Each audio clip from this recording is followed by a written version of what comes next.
Y'all see, so all this gone right here.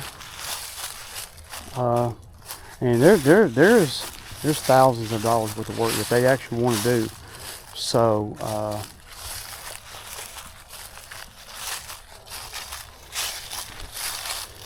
it's a multi-day project over here. But they don't want to spend the money all in one whop, so we're going to do it in pieces.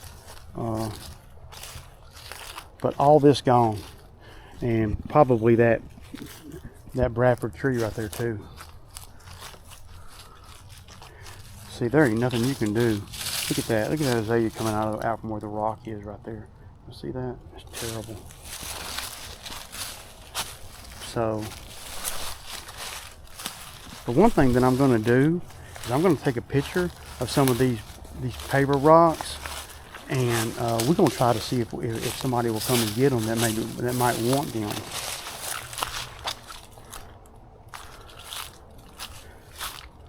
So basically just smooth all this out. There's a lot of rock in here, but you got a lot of pavers laying around, or walls, these things. I'm gonna see what they cost, man. I'd like to know what the retail is on them. Yeah.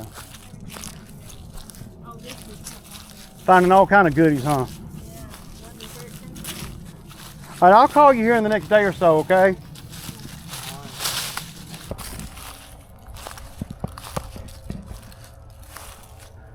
Yeah, just come from up there and come in and just back drag it. What I'm gonna try to do is I'm gonna turn the hustle on, and we're gonna try to get some of their money back that they're having to pay me. That's what we're gonna try to do. I don't know what these things right here cost, but there's hundreds of them here.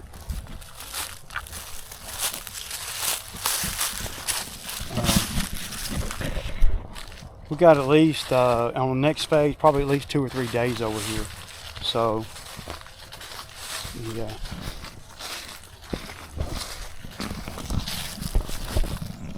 There's a lot over here, man. There's so much I can't even think. So.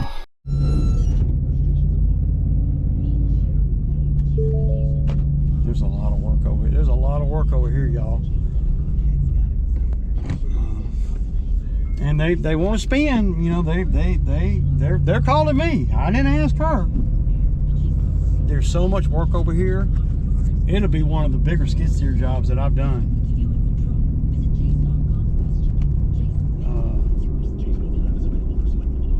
It'll probably be the biggest skid steer job that I've done since I've had the Kubota, for sure. No doubt about that.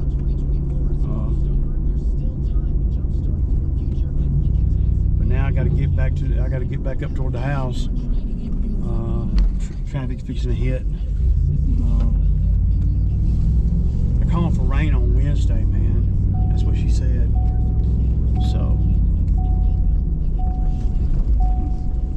So that now I know I was talking the other day, right? Or yesterday. Well, I talk all the damn time, it seems like. Where rarely do you have a dumpster and a chipper. That might be one job that you would. Because the dumpster, if we can't find nobody, and I'm gonna search, man. I think that we might be able to find somebody that will get them pavers, those retaining wall block. I'm thinking that I can find somebody that'll buy them, because I can put them right next to the road, and all they got to do is pull up and pick them up. They ain't got to, you know. And then what that'll do, that'll get my customer there some money. Right, not much, but some, and that will also lighten the load in the dumpster, because when you start putting that kind of thing on a dumpster, man, the weight's going to get up there quick, with a quickness.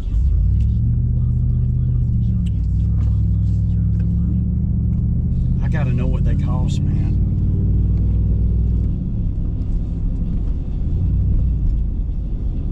I really didn't learn anything more than what I already knew, but you know, I probably could have avoided that meeting I just had with them, but you know, I want her to be comfortable with everything. I do, and it's important to me for the customer to feel good about writing a check, because I'm not cheap, you know, and I know that, and you know, I'm not. Ain't no deals. Ain't everything. I might, you know, I might be all hard, rough around the edges, but I'm a firm believer in, you know, making sure that the customer is happy. You know, it's my job. So, and I like to think I'm pretty good at my job.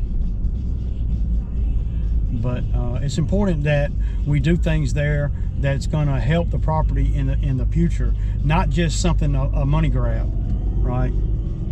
Because I could go over there and, you know, mess around over there and create more work, and that's what inexperience will get you if you're hiring somebody to come and do it and they don't have any experience. They may leave you a mess that you're not able to deal with.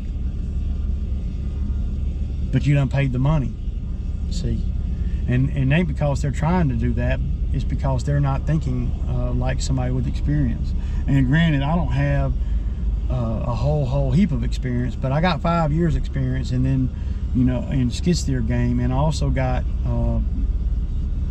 20 years experience in freaking tree game, and then 15 years experience with lawn and landscape and you know, how to make money at it. You know, and you're not going to make money at it if you leave customers with a mess, because you're not going to be in business long. You're never going to be in business as long as 17 years, as long as I've been in business. If you're going for the money grab, I'm going for the money grab too, but it's going to be something that makes sense, that I can go to sleep at night. And I have found that what customers that need stuff like this done, the reason why they never got it done is because they don't trust nobody. They don't trust contractor, you know, come over there and won't have the money up front and all that, and that's has been the case with everything I see over there. She said, well, I paid them to grind that stump down, and then they didn't. I paid them to do that, but they didn't. See? And that's what I'm talking about when I talk about the money grab. It's just, you know, makes me look like I'm a straight up damn G times 2, because these other contractors, well, they're desperate for money.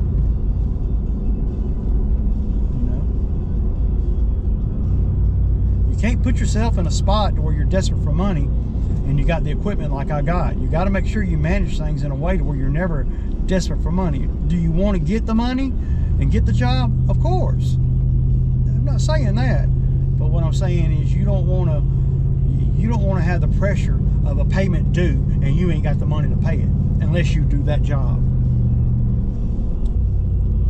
And that's been a big thing that I see when people hire me after they hire another contractor, especially since I've been doing skid steer stuff, because, well, I paid that tree guy, you know, to take this tree out and grind the stump down, and he didn't grind the stump down, you know, or he did and it wasn't, you know, he didn't do it good enough, or, you know. And then you got other people where they won't.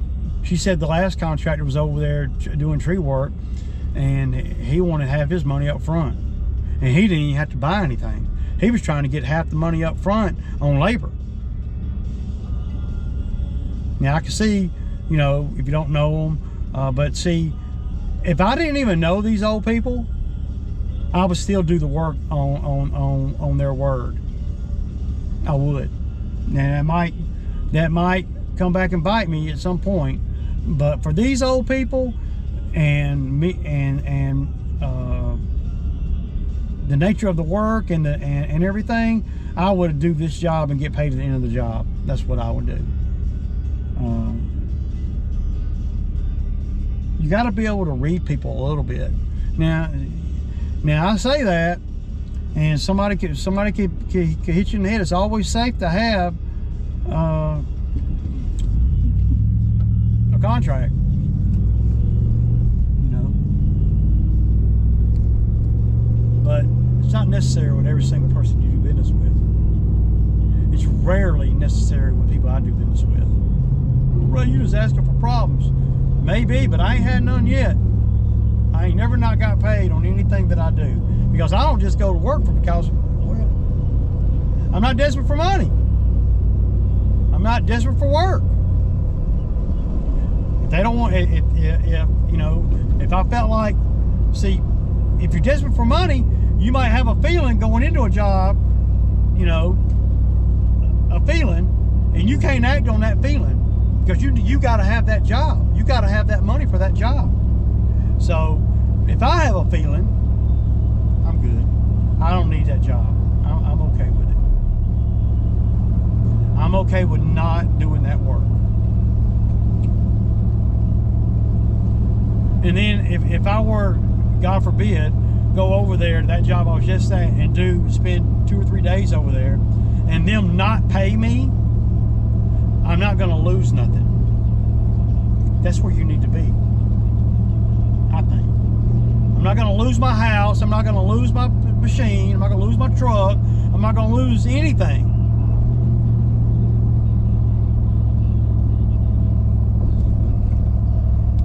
Now, of course, I'm not advocating for them not to pay me, of course, but I'm just saying the mindset going in when you're stable financially is a different mindset than when you go in and you are not stable financially.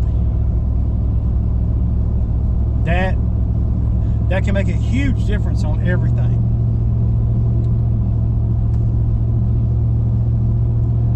I'll tell you this, out of all the jobs I've done in tree work, bobcat, Kubota, lawn mowing, and everything, I've never asked for customer money up front. Not ever. I've never done that. I never have. I've thought about it on a few jobs, but usually when I start thinking like that, something happens where I don't do the job. That's what usually happens.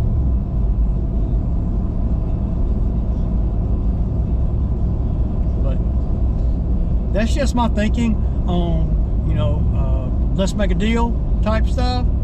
And you're not doing that if you have to rent. You're not doing that if you don't own the attachments. You're not doing that if you can't pull the machine around. You're not running shit if you can't. Put it that way. If you have to go rent all the stuff that I own, then you ain't running nothing. The rental yard's running shit. I want to be running shit. It's just me. You know, for my business, for what I'm doing.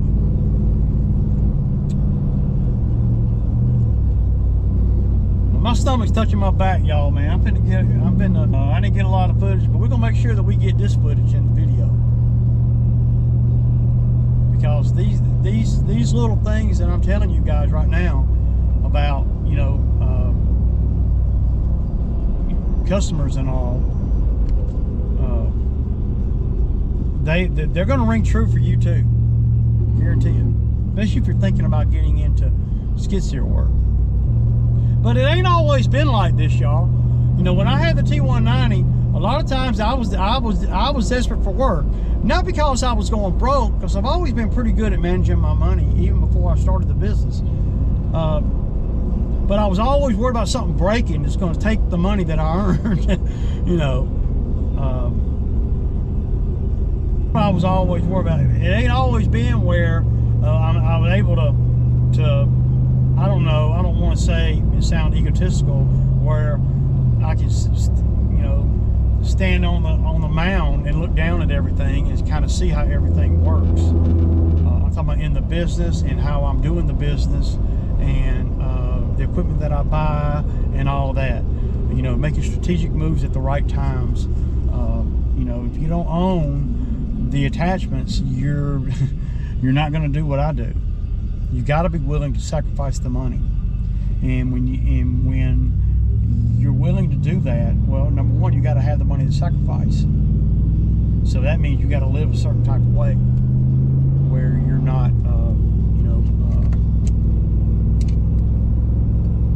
struggling all the time. You got to get your money built up a little bit where you can climb up on that little mound and look down at everything, and not have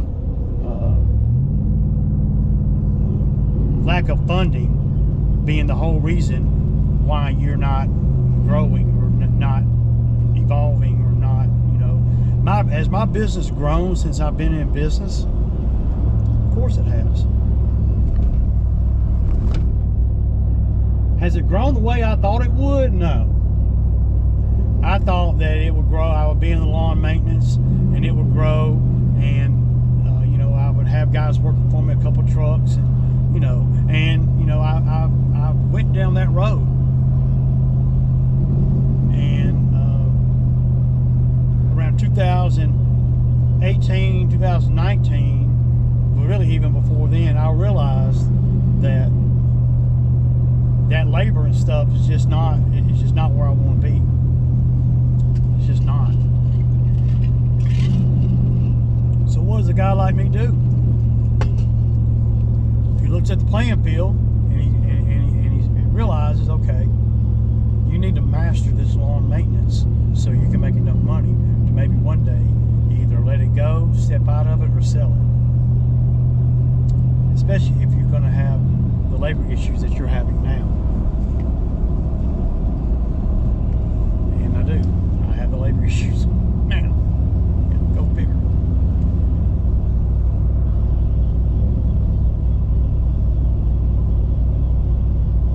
You don't wake up one day and just say, oh, I'm going to go buy a skid steer and go in business.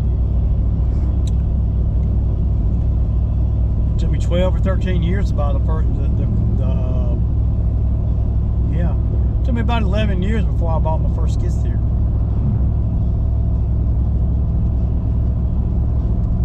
$16 years before I bought the Kubota.